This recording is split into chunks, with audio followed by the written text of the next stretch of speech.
வணக்கம் நண்பர்களே, மற்றொரு முறை கோம்போ ஸ்டுடியோஸ் மூலம் உங்களை வந்தடைவதில் பெருமகிழ்ச்சி அடைகிறேன்.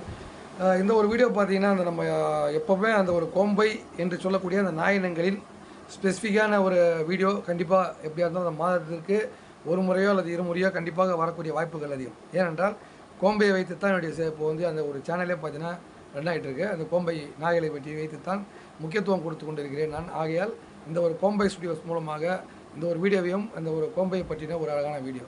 நாம் குட்டிகளை தேர்ந்தெடுக்கும் பொழுது அந்த கோம்பை இன குட்டிகளை எப்படி தேர்ந்தெடுக்க வேண்டும், முக்கியமாக நாம் பார்க்க வேண்டியது ஒன்றே ஒன்று தான். அதுதான் நீங்கள் பார்த்தீங்கன்னா முக்கியமாக சொல்லக்கூடிய அந்த கருவாய் என்று சொல்லக்கூடிய கருவாய் செவலை என்று சொல்லுவார்கள். கருவாய் செவலை அல்லது கருமூஞ்சி அப்படின்னு சொல்லுவாங்க. கருமூஞ்சி செவலை அப்படின்னு சொல்லுவாங்க. அது ரொம்ப ரேரு. அது சொல்கிறது வந்து கருமூஞ்சி செவலை என்று சொல்லக்கூடியது மிகவும் ஒரு ரேரான ஒரு கேஸில் தான் அந்த கருமூஞ்சி செவலை என்று சொல்வார்கள்.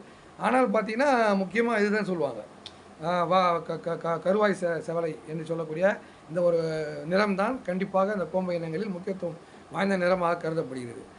இதை வந்து நீங்கள் பார்த்தீங்கன்னா அது நம்ம அந்த தம்ப்நெயிலில் பார்த்தீங்கன்னா தெரியும். அந்த நாயோட அந்த முக அமைப்பு வாய் வரையுமே அந்த கருப்பு நிறம் கலந்திருந்தால் அது ஒரு நார்மல் ஒரு ஒரு 75-80% வச்சுக்கலாம் கோம்பை.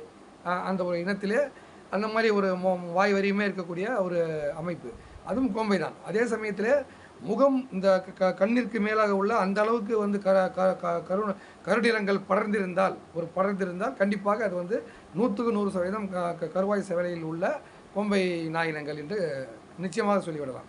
குட்டிகளை நம்ம இப்படி தான் தேர்ந்தெடுக்கணும். அந்த தம்ப்நெயிலில் உட்காந்து நல்லா கொஞ்சம் ஃப்ரீஸ் பண்ணி பொறுமையாக அதை வந்து கொஞ்சம் ஜூம் பண்ணி பார்த்தீங்கன்னா உங்களுக்கு தெரியும். அதுதான் உண்மையான கோம்பை குட்டி. இது போன்ற குட்டிகளை நாம் தேர்ந்தெடுத்து வளர்த்தோமானால் நம்முடைய அந்த ஒரு வழியாக வரக்கூடிய அந்த கோம்பை இனங்கள் குட்டிகளாகப்பட்டது மிகவும் ஒரு சுவாரஸ்யமாக நம்ம வந்து எதிர்பார்த்த அளவிற்கு ஒரு மிக முக்கியத்துவம் வாய்ந்த நாய்களாகத்தான் திகழும். ஏனென்றால் அந்த நாய்க்குட்டிகள் வந்து பார்த்திங்கனாலே சின்ன குட்டியில் இருந்தே பார்த்திங்கன்னா அதோடைய வீரியத்தன்மை அதிகமாக இருக்கும். அந்த அக்ரெஷன் வந்து ரொம்ப அதிகமாக இருக்கும். ஆகவே அன்பர்களே, இது போன்ற நாயினங்களை நாம் தேர்ந்தெடுக்கும் கோம்பை போன்ற நாயினங்களை அக்ரெசிவ் கார்டிங் பர்பஸ்க்காக நாம் தேர்ந்தெடுக்கும் பொழுது இதை முக்கியமாக கவனிக்க வேண்டும். கோம்பையா பக்கா கோம்பையா என்று நாம் ஒரு தேடும் ஒரு படலத்தில் இருக்கும் பொழுது கண்டிப்பாக அந்த முழுக்க கருப்பாக கண் வரியும் அந்த கருப்பு இருப்பது அது அடர்ந்த கருப்பு நிறம் இருந்தால் அது 100% அது வந்து கோம்பை.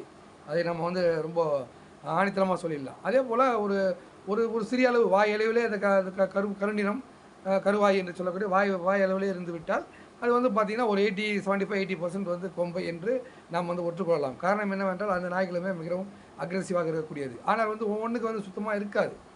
இப்போ என்னுடைய ஒரு கொஞ்சம் வீடியோக்களுக்கு முன்னாடி நான் போட்டிருப்போம் ஒரு வீடியோ.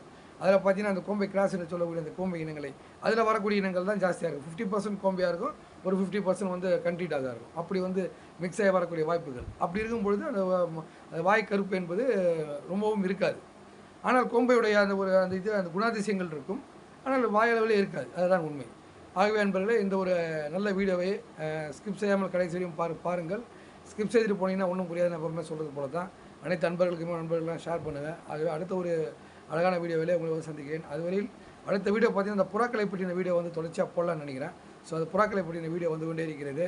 புறாக்களை எப்படி நாம் வந்து பார்த்து வாங்க வேண்டும், நல்ல ஒரு பறவை என்று சொல்லக்கூடிய அந்த பந்தய புறாக்களை மிகவும் இந்த ஹை ஃப்ளையர்ஸ் என்று சொல்லக்கூடிய வானை ஒட்டி பறக்கக்கூடிய புறாக்கள், கருணை புறாக்கள், அதுவாக பல்ட் அடிக்கக்கூடிய இந்த கருணை புறாக்கள் என்று சொல்லக்கூடிய இந்த கருணை புறாக்களை பற்றின ஒரு தொகுப்பு, இப்படியாக இந்த புறாக்களின் தொகுப்பு ஒரு 5 தொகுப்பாக தொடர்ச்சியாக போடலாம் என்றிருக்கிறேன். ஆகவே எதற்கும் ஒரு வரவேற்பை தந்து அழகாக அந்த ஒரு வீடியோவும் நல்ல ஒரு நண்பர்களுக்கெல்லாம் ஒரு வரவேற்று நண்பர்களெல்லாம் ஷேர் பண்ணி எனக்கு ஒரு சப்போர்ட் பண்ணுங்கள்.